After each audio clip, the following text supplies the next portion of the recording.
the people are putting the spotlight on women who are going out there to take a leap of faith on themselves after they cross 40 to chase their dreams and complete an unfulfilled agenda.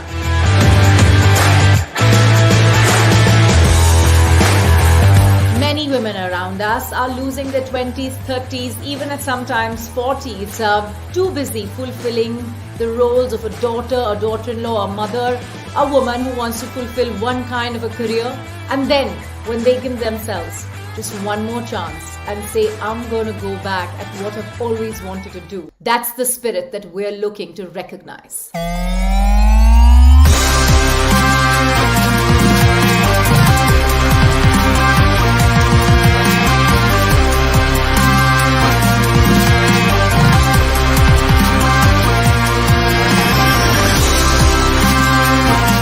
What is actually the idea of age and how ageist are we? And the brunt of that is felt even more strongly by women, particularly because we are commodities of use and sexuality. So when that seems to be not on the cards that much, that's not the focus of who you are, then what is it that you are useful for? And I found that tragic because I'm saying that women's stories are so enormous in the current time. The change is happening, it hasn't yet happened.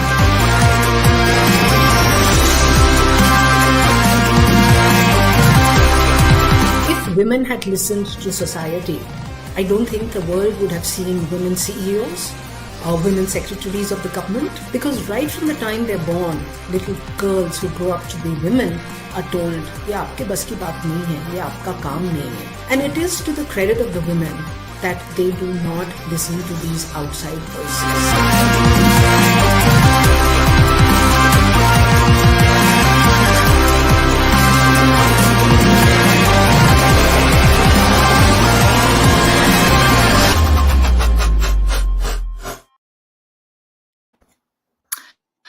Hello and welcome to the 40 over 40 awards. Through the day, you would expect us to talk to many unstoppable women, recognize and award women who are truly breaking new barriers every single day, completely, unaffected by this whole age barrier that has been attached to women all over the world.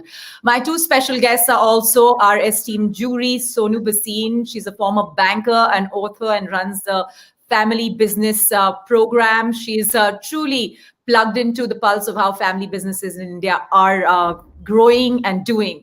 Manisha Girotra is the India head for Moelis India. She's a former banker from UBS and of course a real champion of women and an icon by herself, sharing how to be and remain unstoppable. So I'll start with you, Sonu. You yourself said in that video to us that हमें शुरू से सिखाया जाता है that you can only do this much. You can't have it all. But here, the two of you and the many awardees of 40 over 40 have tried to say, I can have it all and I'm okay being the way I am. I will go and dream an age barrier.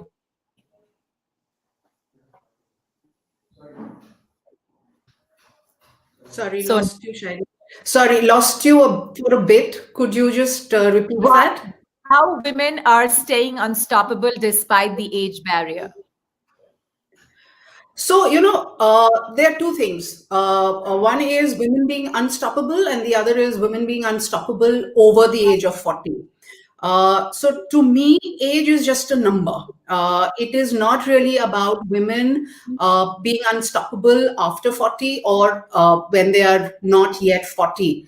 I think the central theme for me is women believing in themselves and understanding that they are no less than anybody else. This concept of equality doesn't work for me. That I am equal to man. Which automatically puts the man at a higher pedestal. It is that I am me and I am capable of doing whatever I am capable of doing.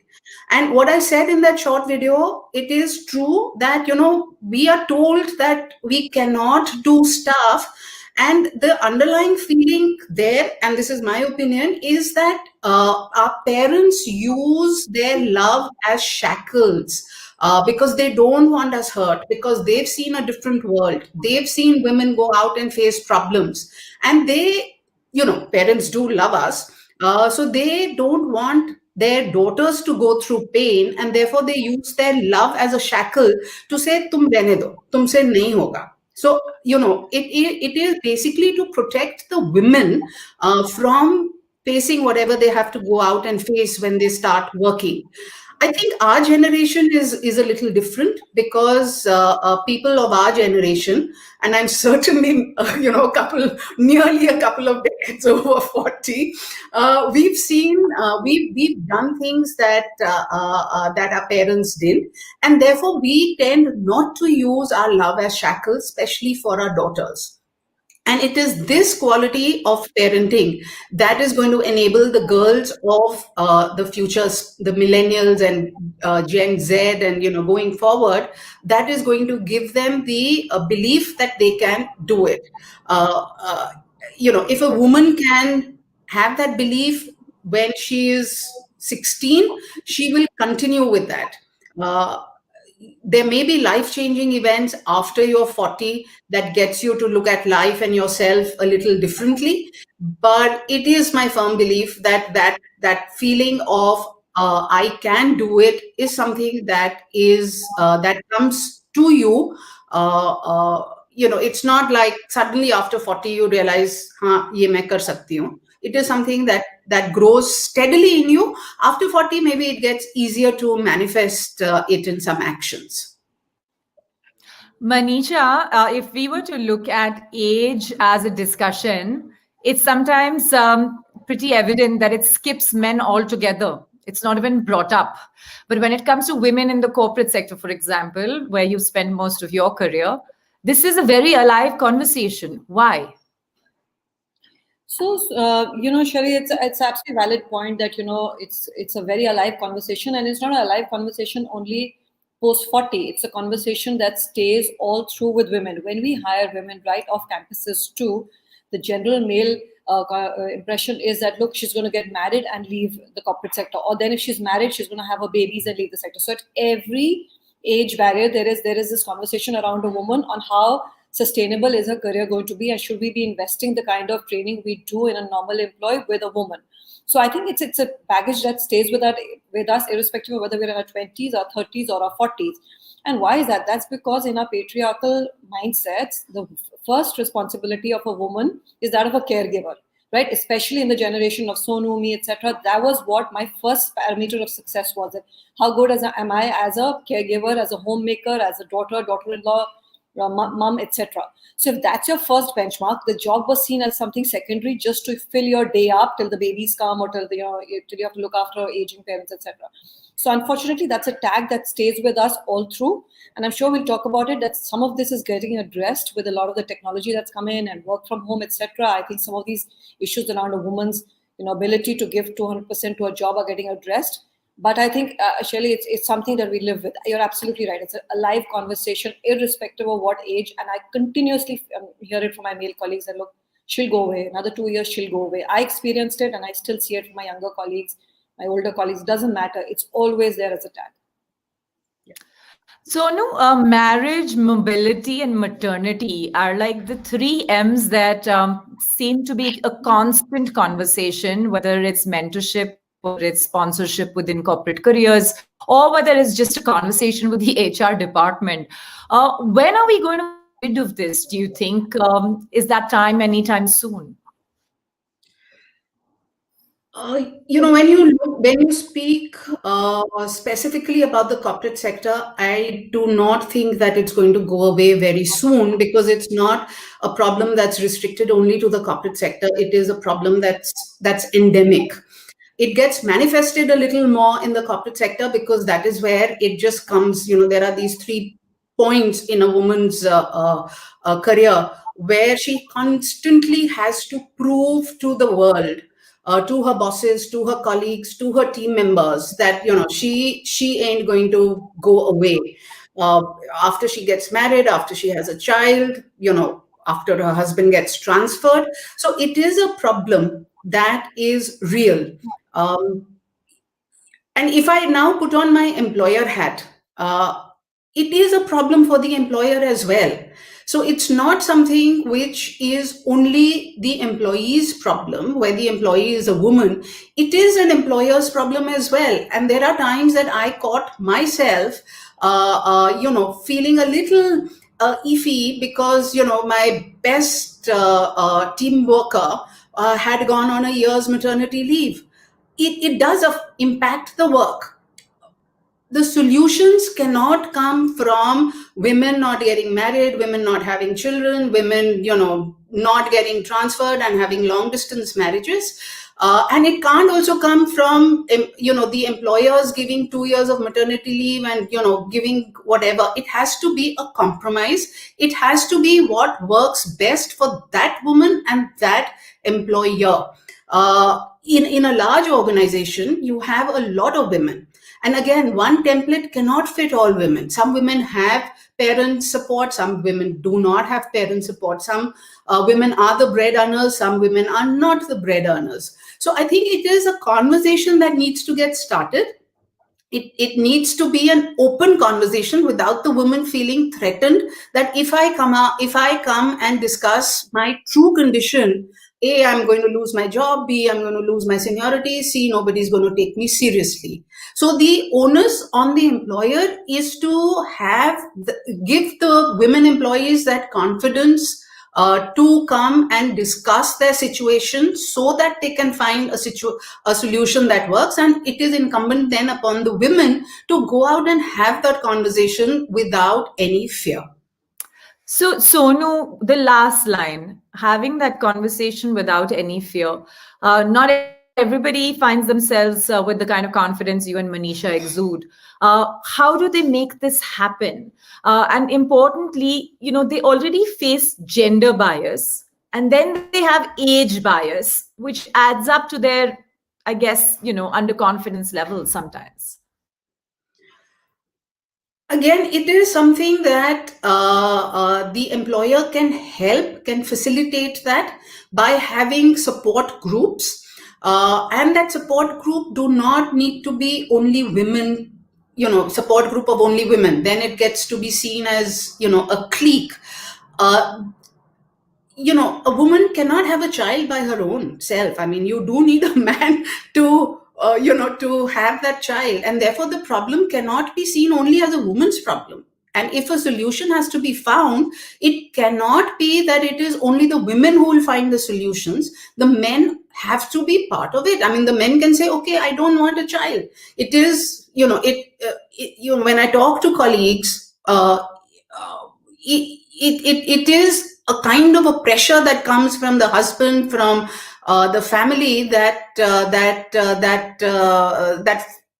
forces is a wrong word, that encourages them to have children. So if maternity and maternity leave is such a problem, the men will have to take that responsibility, be part of that support group, and give that courage, give that support to the women employees so that they can come and discuss it. It's not going to happen in a day. It's a process. Yeah. And if the women see it working, that grapevine will spread it very fast. And the moment that trust gets broken by even a teeny little bit, women are going to clam up. Okay, I really like what you said about sort of recognizing the importance of men into this conversation. Manisha, how did you do this? I have seen you being an unstoppable deal maker now for nearly 15 years, and you probably started much before that. How did you do it? How did you navigate? I think it's all of the things that Sonu said. So look, I got really lucky. I was born to parents where I am the favorite child. My brother to date resents it. He's 6 years younger, and I think unequivocally I was the favorite child. And that makes a lot of difference because it gives you an enormous confidence when you set off on your journey. Because when you see a gender bias in the world outside, you haven't experienced it at home. So you don't think there's something wrong with you. You think there's something wrong with the world, which can't understand this new paradigm of women working. So I never felt the underconfidence that a lot of women feel that, I was a second-rate citizen, and I should just be grateful for this job, and just just move work for 4 or 5 years. So I think that's one thing that set me off very well. Then I think I married into a family of working women. My husband sort of is born to working women, so I think that helped. So I think to some extent, I was born in the right place. Nothing that I could do there, but I think I chose my partner well. I chose a partner who respected my career as much as his own. My job was not a job. He understood my job is also a career. I'm passionate. I want to work in the long run. I want to achieve certain things. So I think the ecosystem helped enormously. And the ecosystem really came into play after I had my daughter, because that's really when all the challenges, Sonu, and you mentioned, come in, right? Especially in investment banking, where you're traveling at the drop of a hat, you're working Saturdays and Sundays when deals are live. So I think that ecosystem came in. So I think that, you can't take away from the fact that you do need an ecosystem. So I think that worked out well for me. And secondly, I think just my resilience. I think I just kept going. It was very challenging. There were times when my daughter was young and, she was unwell. I had to leave her at home, high fever. I had to take a flight. But, as tough as it was, I think I kept reminding myself that I am the person I am because of the job I do. I just love what I do. And that just kept bringing me back. And I kept pushing myself. It wasn't easy at all. I mean, especially in the first few years of when I became the CEO of UBS and I had a young child, very challenging. But the key is to believe in yourself. You will fail. You will struggle. There'll be times when all of it will implode on you, the work and the family. You just have to take it a day at a time, breathe, and say, look, I'm going to get past this because I love what I do. And I think that's really the key. For all of us, we must find what we love to do, and then a lot of this will fall in place. So, a big part of women and their careers is the massive guilt that they carry as wives or mothers or daughters, caregivers. Is there a way to navigate that? You've touched a raw nerve that I'm sure is within the women. So yeah, I went through my own terrible guilt because we have only one son, and I've been a working mom.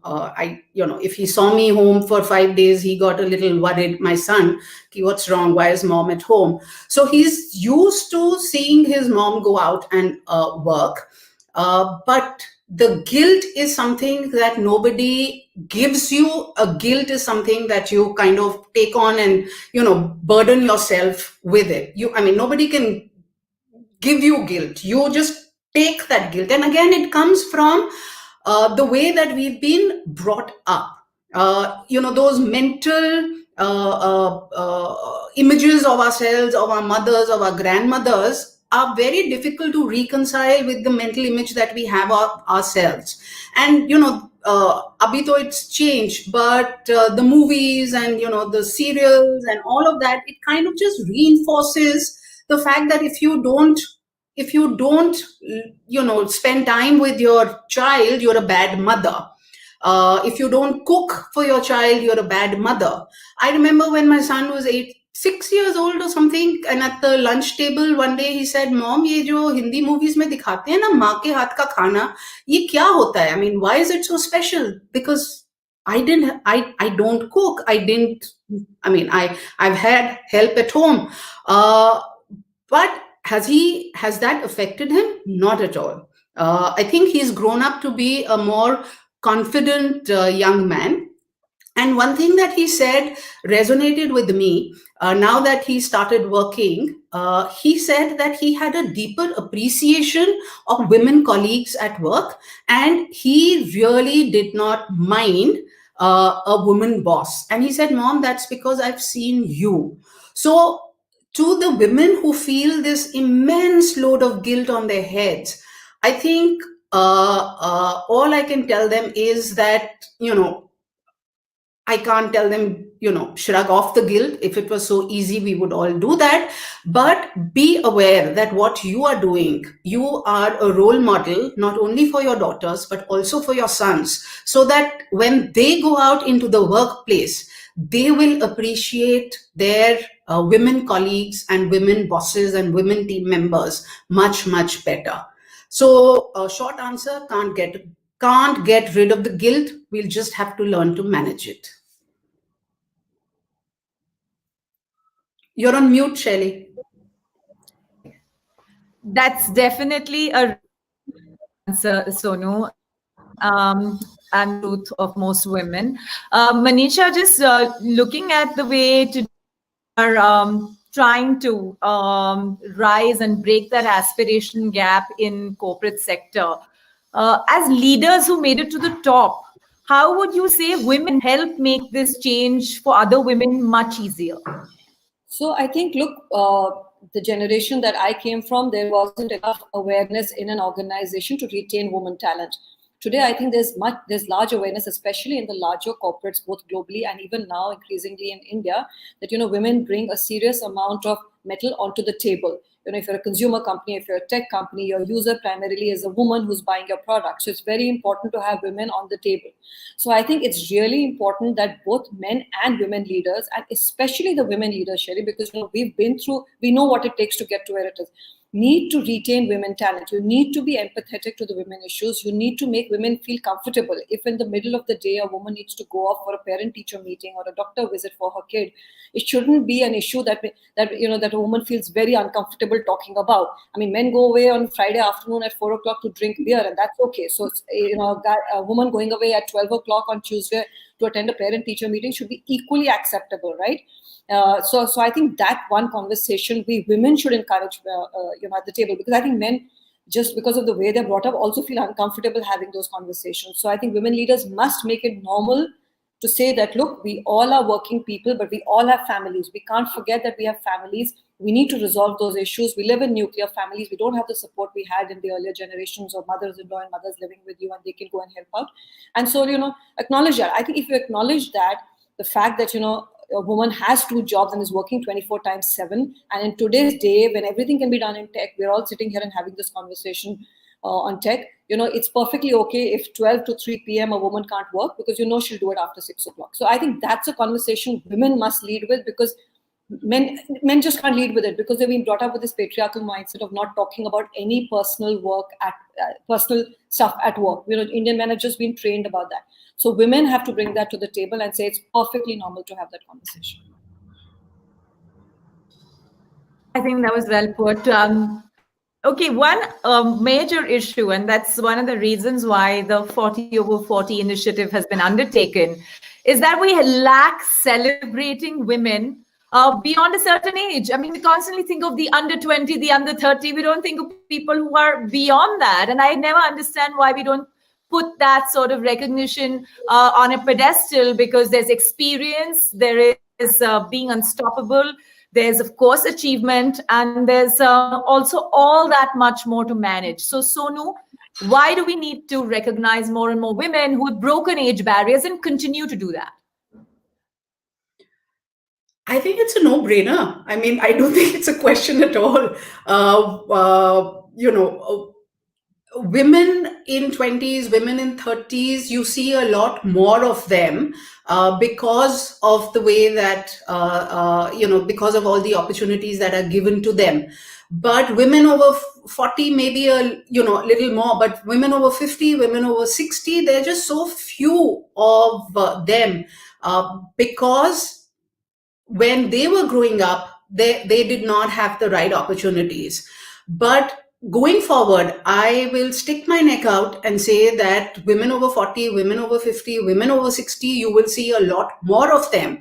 And therefore, it will be easier to find enough numbers to celebrate them. I mean, men over 50 wear their age like a medal, right? Women have to constantly remind the world that they are not old, because old means mother or mother-in-law or whatever. So again, these are image battles that women have to fight, and these images, again, I'll stick my neck out and say that women who are in their 30s and early 40s today will not go through these image problems, because their mothers-in-law, aunts, and whoever have made it easier for them to not have two different images of women over 40. I mean, when I was growing up, grandmothers were like these old women who just sat and just did whatever they had to do. grandmothers today are, they're rocking women. And therefore, a child who sees his grandmother as somebody who goes out, has a drink in the afternoon with her friends, and goes out in the evening and parties, and, does work and does this, is not going to grow up to say, if a woman is a grandmother or a woman is a mother, then they have to live their life in this manner. So we may be one of the last generations where we face this image problem, reconciliation of the two images. Women in 20s, 30s, and early 40s certainly don't have it. So going forward, it's going to be easier. Manisha, your thoughts? So I think, Shaili, in addition to what Sonu said, I think where you saw women's careers blossom in the earlier generations were very different streams. You either saw them as, in Bollywood, where of course you're just sexual objects, and you have a shelf life till you're 35, 40, or you saw them in your stream, which is journalism, or you saw them in airlines. All of those, maybe not journalism, but the rest of it, as secretaries to CEOs, and as admin staff, or as airline professionals, or as Bollywood, were young careers. So you didn't have women in the careers which were more a marathon, where you could be having a career at 50, at 60, corporates, or being entrepreneurs, etc. So there weren't enough role models, and as you said, there weren't enough role models being celebrated. I mean, what you're doing is phenomenal, because I think this is really what's needed. You need to celebrate and bring out these women over 40 and say, look, inspire other women that you can come back, reinvent yourself, and have a career. So I think it's a bit of both. I think it's the career challenge, that there weren't enough careers for women, other than the 3 or 4. The best, I think in my mom's generation, the best career was become a teacher, right? That was what was seen as the best. Other than that, there were 3 or 4 very set careers for women, and those careers had young shelf lives. And I think that's changing. And I think more platforms like yours celebrating women who are older, all of that will come together to give women who are older, have a lot of experience, give them, celebrate them. I think that's what's much needed. Shaili, just Manisha, you did say that the career was the preferred career was that of a school teacher. The reason for that was that the mother-in-law or the people at home had best of both the worlds. They had a working woman who came home at 2 o'clock and then took care of the house. So he has the best of both. That you can go out for 5 hours, do something for yourself, and then be back in time for the kids and the house. And hopefully we'll normalize that with most careers. If we offer empathy and understand that we need different kind of support structures. I mean, somebody once asked me, why do we all need to have 6 sets of cups, all cups the same? You go to Japan, you have a set of 5, all cups different. And I feel that's a very interesting way of looking at things, that, we're so used to being fed a certain kind of thing that we don't open ourselves to other ways of doing the same thing. If we do that with women at work, or as Manisha says, if she can, start working much more after 6 o'clock, why shouldn't we have that option? I really feel that this gig economy, and especially our work from home culture, has shown that efficiency should be the barometer, not FaceTime, not how long you sit in office, not how long, you sit there and sort of, mark your attendance. You deliver the goods, and that's what should matter. I really appreciate the two of you having this completely honest conversation about your own journeys, but most importantly about how we need to change the system to recognize that age should not be a barrier at all, and women shouldn't have to think twice about whether they're growing old or what's lying ahead. It should just be thinking about dreams and bigger dreams. Appreciate Manisha and Sonu. Thank you very much for joining us. Well, stay tuned. There's a lot lined up here through the day at the 40 over 40 initiative. Another discussion coming up shortly, and of course the awards later in the evening. Stay tuned right here.